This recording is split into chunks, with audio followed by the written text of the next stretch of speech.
Sa huli ay napilitan ng mga naruroon na ihiwalay si Ruan Hangyo kay Ning Qiu para hindi na lumaki pa ang gulo. Si Jiang Churan naman ay dahan-dahan na lumapit sa direksyon ni Li Yunxiao habang sinasabi na ipagpaliban muna nila ang patungkol sa kasal ni Jiang Rubing hanggat hindi pa nakakalabas si Li Yunxiao mula sa inheritance. Ang higit na mahalagang problema raw ngayon ay ang nalalapit na pagbubukas ng Everlasting Earth. Sa sandaling mangyari iyon ay magtitipon ang mga expert mula sa iba't ibang sect at magiging napakalaki ng pressure na haharapin ng Red Moon City. Idinagdag pa niyang dahil lubusan nilang kinalaban ang puwersa ni Ling Baiyi ay siguradong hindi ito papayag na hindi makaganti kaya kailangan din daw nilang paghandaan iyon.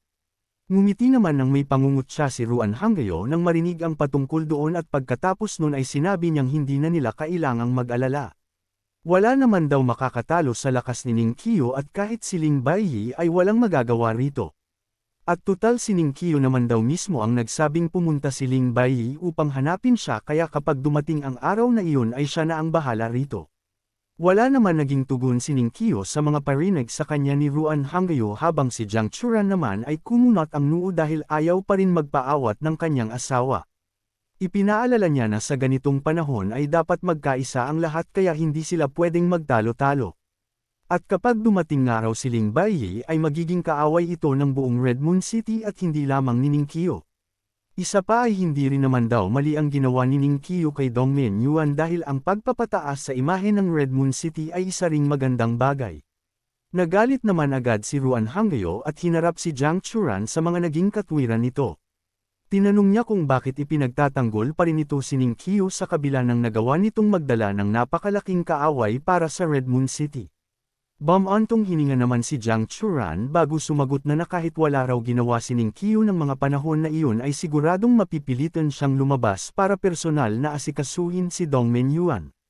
Kaya sa ginawa raw ni Ning Qiu ay hindi lamang nila nabawi ang kahihiyang dinanas ng Red Moon City bagkus na ipakita pa nila sa lahat na hindi madaling masukat ang tunay na lakas ng kanilang lungsod. Tuluyan namang nanahimik si Ruan Hangyo sa sagot na iyon ng kanyang asawa.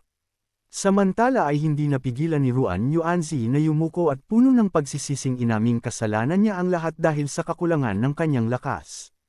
Humingi rin siya ng paumanhin dahil kinailangang mag-alala ng City Lord sa lahat ng bagay kahit naruroon naman na raw sila sa lugar. Umiling naman agad si Jiang Churan sa mga pahayag na iyon sabay nagpaliwanag na bagamat mahalaga ang pagsisikap sa martial arts ay mas mahalaga pa rin ang talento at mga pagkakataon. Sa antas nila ay unti-unti nang nababawasan ang pakinabang ng sipag ngunit hanggat hindi raw sila sumusuko ay palaging may pag-asa pa para sa pag-angat. Ganito raw talaga gumaganti ang langit sa mga masisipag na nilalang. Napatingin si Jiang Churan kay Li Yunxiao na nakaupo sa trono at napabuntong hininga. Sa murang edad nito ay mayroon na itong napakataas na cultivation kaya tiyak na magiging pambihira ang mga mararating nito sa hinaharap. Agad namang sinamantala ni Ning Qiu ang pagkakataon at pabirong sinabi na maaari namang isaalang-alang ni Jiang Churan na gawing manugang si Li Yunxiao kung gugustuhin daw nila. Hindi naman napigilan ni Jiang Churan na mapatawa sa mungkahi ni Ning Qiu gayong kahit ang pag-aasawa ay kadalasang naaayon sa kagustuhan ng mga magulang ay malaki pa rin ang papel ng tadhana. Pagkatapos ay tinanong niya si Ning Qiu kung ano ang opinyon nito patungkol kay Li Yunxiao. Saglit naman na natigilan si Ning Qiu at hindi agad nakasagot na para bang mayroong bumalik sa kanya na mapait na alaala. Nang mapansin iyo ay mabilis na humingi ng paumanhin si Jiang Churan sabay sabi na hindi niya sinasadyang muling ipaalala ang masakit nitong nakaraan. Gayunpaman ay hindi maaaring pilitin ng tadhana kaya sa ngayon ay ang pagtatanggol sa Red Moon City ang pinakamahalagang bagay na kailangan nilang pagtuunan. Ang pinakamalaking nakatagong banta ay si Ling Baiyi. Ipinaliwanag pa niyang matagal nang nawawala si Ling Baiyi. Noon pa man ay narinig niyang hinahabol ito ni Wang Fo ngunit hindi niya alam ang dahilan. Ngayon ay malinaw na sa kanya na may kaugnayan iyon kay Dongmen Yuan. Sa palagay niya ay si Ling Baiyi ang tunay na nasa likod ng malaking pagbabago sa Soul Devourer sect. Base sa kumakalat na impormasyon ay napakarami ng napaslang ni Dongmen Yuan na mga miyembro ng sect noon at nasugatan pa nito si Wang Fo. Pero batay sa lakas na ipinakita nito ngayon ay imposibleng nabuhay ito nang walang tulong ng isang malakas na nilalang kagaya ni Ling Baiyi. Sumang-ayon naman doon si Ruan Yuanzi at sinabing kung ganoon ay malamang na personal na pupunta si Wang Fobi sa Red Moon City sa pagdating ng Everlasting Earth.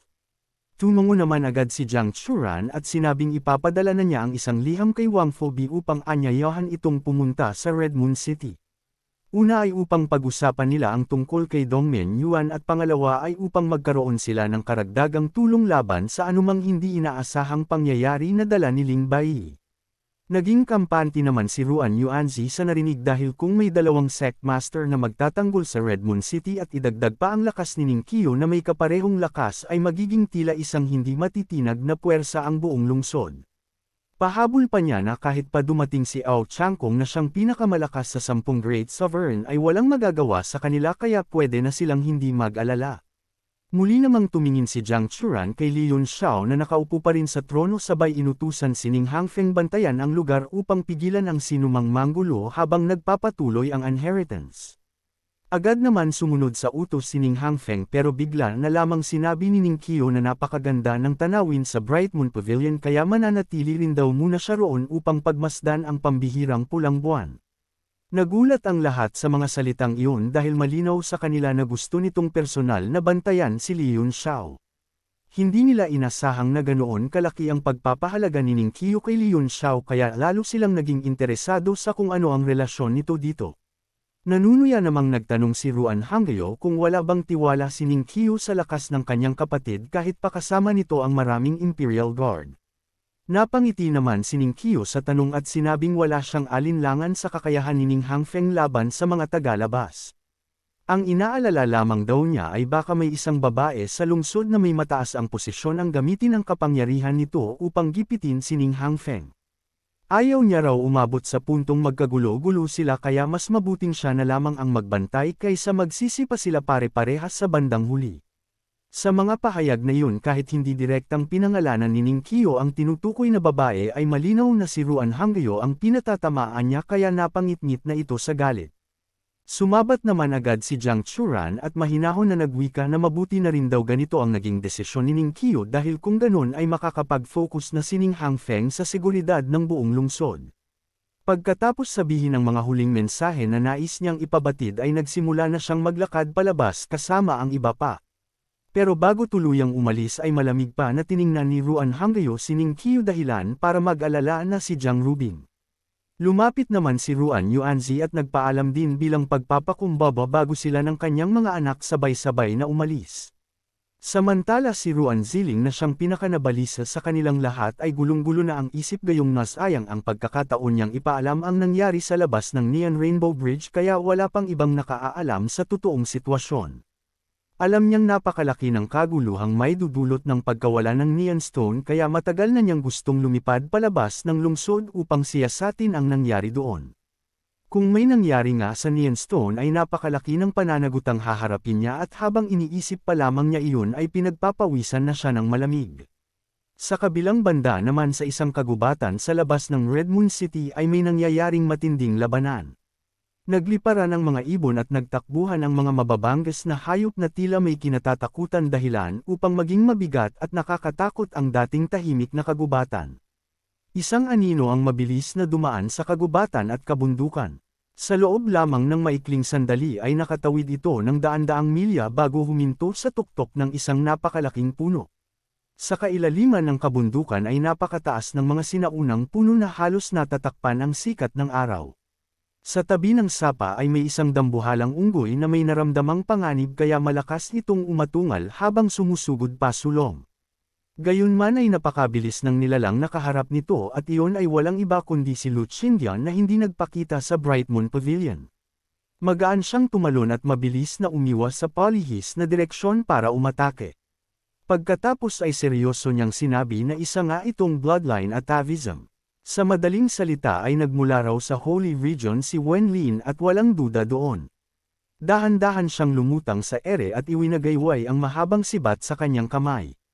Mahigpit ang ekspresyon niya habang nagtatanong kung ano ang nangyari kay Wen Lin gayong malinaw na tuluyan na itong nawalan ng katinuan. Habang pinagmamasdan ng pabago-bagong sinaunang aura na lumalabas sa katawan nito kasabay ng bawat paghinga ay agad niyang naunawaan na ang pagkawala nito sa katinoan ay bunga ng sapilitang pagbubukas gene chain nito sa katawan.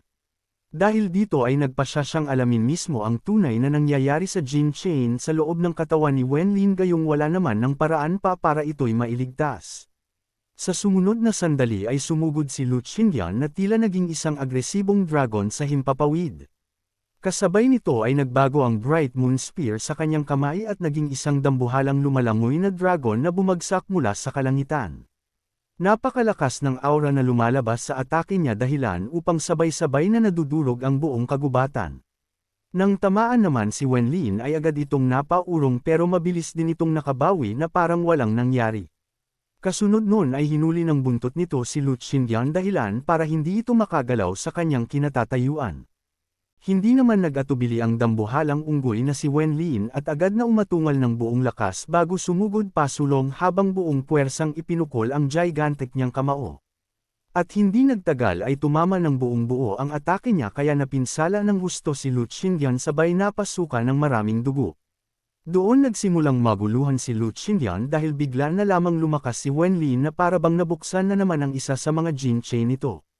Tiningnan niyang mabuti si Wenlin at hindi nga siya nagkamali ng hinala gayong malinaw niyang nararamdaman ang pangalawang gene chain na nabuksan sa katawan nito. Nangangahulugan iyon na talagang pinili na nitong maging isang halimaw at simula ngayon ay hindi na nito magagawang makabalik pa sa dati. Dahil dito ay tuluyan ng pinakawalan ni Lu Xindian ang kanyang True Dragon Avatar. Mabilis na tumubo ang makakapal na dragon scale sa kanyang katawan at sa isang kisap mata ay natapos ang kanyang dragonification. Itinaas niya ang Bright Moon Spear habang naglalabas ng nakabibinging Dragon Smite na sinabayan ng isang nakapipinsalang spear momentum.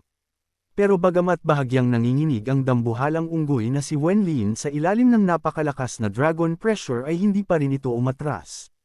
Sa halip ay nagngangalit pa ito at muling nagpakawala ng isa pang nakapipinsalang suntok na handang saluhin ang atake ni Lu Xindian. Gayunpaman ay agad ding natapos ang labanan nang lumipad ang malaking ulo ni Wenlin patunay na si Lu Xindian ang nagwagi sa kanilang dalawa. Hindi naman doon nagwakas ang matinding puwersa gayong ang malalakas nilang atake ay patuloy na rumagasa sa buong kagubatan hanggang sa mabuwag nito ang napakaraming puno. Maya-maya pa nang kumalma na ang buong paligid ay doon na nagpakita ang dambuhalang katawan ni Wenlin na wala ng buhay habang nakaluhod sa lupa. Pero sa kabila ng pagkawala nito ng hininga ay nanatili ang lakas sa kanyang katawan senyales na punong-puno pa rin ito ng enerhiya. Tumawa ng malakas si Lu Xindian habang pinagmamasdan ang bangkay ni Wenlin dahil aminado siyang napakadelikado ng ginawa niya. Subalit hindi nun matutumbasan ang kagustuhan niyang lumakas at mahigittan si Leon Xiao kaya baliwala sa kanya ang panganib. Dahan-dahan siyang tumayo at lumapit sa bangkay nito na tuluyang bumagsak at pagkatapos nun ay tinusok niya ito ng bahagya para mabuksan ang hinahanap niya. At kagaya nga ng kanyang inaasahan ay agad niya itong natagpuan kaya hindi na siya nagdalawang isip na kunin ang bagay na labis na makakatulong sa kanya. Unti-unti niyang ni-absorb ang gene chain na nabuksan ni Wenlin at habang dumadaloy ito sa kanyang katawan ay mas lalong lumalakas ang kanyang pagkaunawa sa kanyang bloodline. Ngunit lingid sa kaalaman ni Lu Xindian na ang nangyari ngayon kay Wenlin ay maaari din na mangyari sa kanya sa hinaharap kung hindi siya mag-iingat.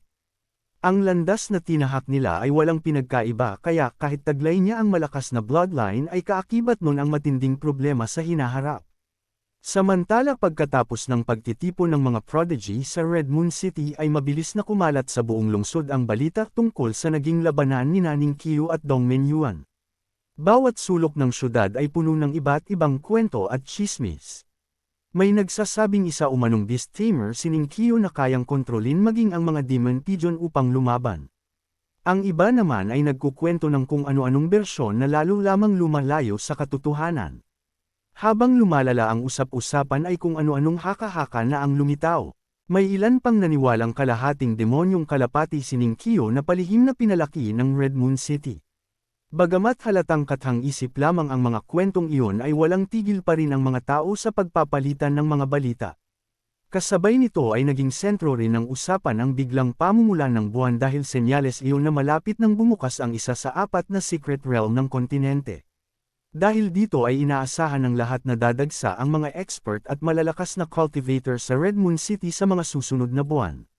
Sa kabilang banda naman sa loob ng mansyon ng Ruan family ay hindi na napigilan ni Ruan Yuanzi ang kanyang galit. Isang malakas na sampal ang kanyang pinakawalan na nagpabagsak kay Ruan Ziling matapos ang malaking kahangalan na isiniwalat nito patungkol sa Nian Stone. Subalit bagamat matindi ang tinamo nitong sakit ay tila gumaan naman ang pakiramdam nito dahil nailabas na rin niya sa wakas ang matagal niyang kinikimkim na lihim. Nagpatuloy naman ang pamumula sa matinding galit ang mukha ni Ruan Yuanzi habang sinisigawan ang hangal niyang anak. Wala na nga raw itong nagawang maganda tapos gumawa pa ito ng isang malaking problema. Matapos magalit ni Ruan Yuanzi ay dali-dali siyang lumabas para tingnan ang sitwasyon habang agad siyang naging sinag ng liwanag at mabilis na lumipad palabas ng Red Moon City upang personal na kumpirmahin ang nangyari. Naiwan naman si Ruan Zimao para pagsabihan ang kanyang kapatid. Alam niyang napakalaki ng problemang idinulot nito dahil ang Nian Stone ay hindi lamang isang mahalagang kayamanan kundi may kaugnayan din sa kinaroroonan ng dating City Lord. Dahil dito ay ipinaliwanag niyang hindi pa nauunawaan ni Ruan Ziling ang tunay na bigat ng kanyang nagawa. Samantala nanginginig sa takot si Ruan Ziling habang halos maiyak sa pagsisisi. Hindi niya raw kasi inakalang kayang talunin ni Leon Xiao ang tatlong Martial Sovereign Realm lalo pat katulong nito ang Gold Talisman Lokang Formation. Para sa kanya ay imposible sanang mabigo ang planong iyon. Maging si Ruan Zimao ay naniniwala na imposibleng magawa ni Leon Xiao ang lahat ng iyon ng mag-isa. Malinaw na may hindi inaasahang pangyayaring naganap habang wala si Ruan Ziling. At dahil si Leon Xiao lamang daw ang nakaalam ng buong katotohanan at nananatili pa ito sa Bright Moon Pavilion ay may pagkakataon pa silang mabawi ang sitwasyon.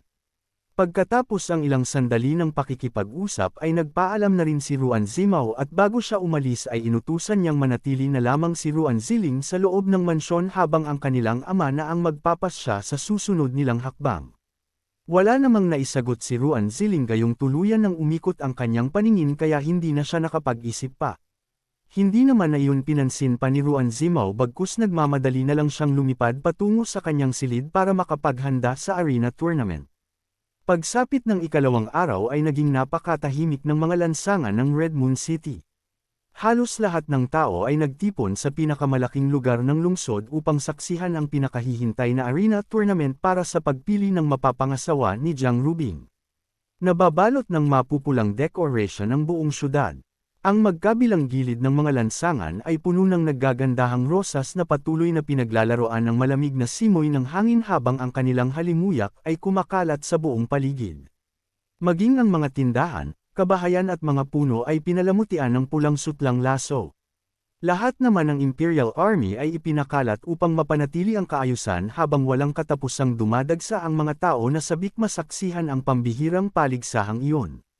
Sa gitna ng lugar ay makikita ang malaking entabladong gawa mula sa isang malalim na antas ng materyales. Ang apat na sulok nito na dating may mababanggas na ulo ng mga halimaw ay pinalitan ng masasayang estatwa upang umangkop sa masayang pagdiriwang. Sa likurang bahagi naman ay itinayo ang isang marangyang viewing platform na yari sa puting jade. Doon tahimik na naghihintay si Jiang Rubing habang nakasuot ng pula at puting kasuotan at natatakpan ng belo ang kanyang mukha. Napapalibutan siya ng mga taga-silbi habang ang mga pinakamataas na opisyal at pinakamararangal na panauhin lamang ang pinayagang umupo sa mga espesyal na upuan sa paligid. Kapansin-pansin din ang mga kabataang henyo sa unahan dahil kahit alam nilang napakaliit ng kanilang tsansang magtagumpay ay nanatili pa rin silang puno ng determinasyong subukan ang kanilang lakas laban sa pinakamahuhusay na prodigy ng buong mundo. Umalangaw-ngaw ang malakas na hampas ng battle drum at kasabay nito ay bahagyang nabaluktot ang espasyo sa viewing platform at sabay na lumitaw sina Jiang Churan at Ruan Hangyo. Agad na nagkaroon ng malaking kaguluhan sa buong lugar dahil bihirang-bihira lamang magpakita sa publiko ang City Lord ng Red Moon City. Kilala siya sa pagiging mahigpit ngunit makatarungan kaya malaki ang paggalang ng buong lungsod sa kanya. Suot niya ang isang mahabang berdeng kasuotan na may sinturong kulay ube at taglay ang marangal na presensya ng isang tunay na makapangyarihang nilalang. Magiliw niyang binati ang lahat ng panauhin at ipinahayag ang kanyang pasasalamat sa pagdalo ng mga ito para sa kasal ng kanyang anak.